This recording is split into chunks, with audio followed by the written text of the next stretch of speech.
Welcome back. I hope you're doing great. As a part of this video, we understood what is batch processing, what is real-time processing, what is interactive processing.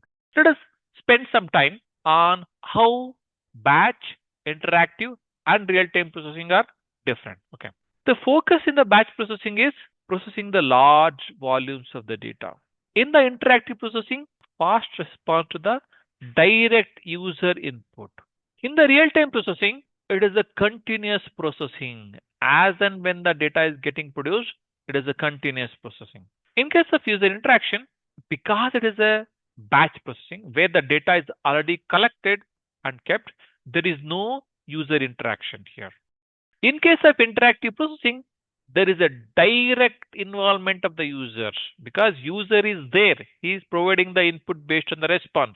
In case of real-time processing, either no user interaction or there'll be very minimal user interaction.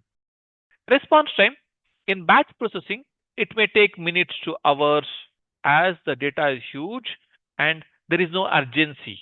In case of interactive processing, there is a quick response.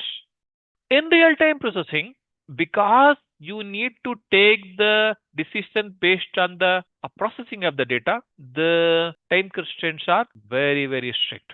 So in batch processing, it's like a payroll processing and processing a large amount of data which is accumulated over a period of time. In case of interactive processing, like user is trying to query the account balance in his bank account. And in case of real-time processing, the stock data. And as and when the sensor data is being collected, how do you predict the weather? So processing of the real-time stock market. That is one of the examples for the real-time processing. So here the focus of the testing is accuracy, completeness, and performance of the batch jobs. Here in interactive processing, UI responsiveness as user is there. Okay. Here the real-time data accuracy and also system performance. In case of batch processing, data warehousing, payroll systems, reporting systems. In case of interactive processing, it will be websites, apps, online forms. In case of real-time processing, financial, trading, IoT systems, live monitoring. And tools, you have Apache, Hadoop, Informatica, Talent, Databricks, all those tools or components are used in batch processing.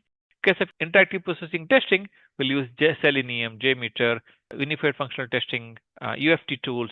In case of real-time processing, use Apache Kafka, Apache Storm, Splunk, Spark, and all those things. Wonderful then. We understood how batch, interactive, and real-time processing are different. Thank you.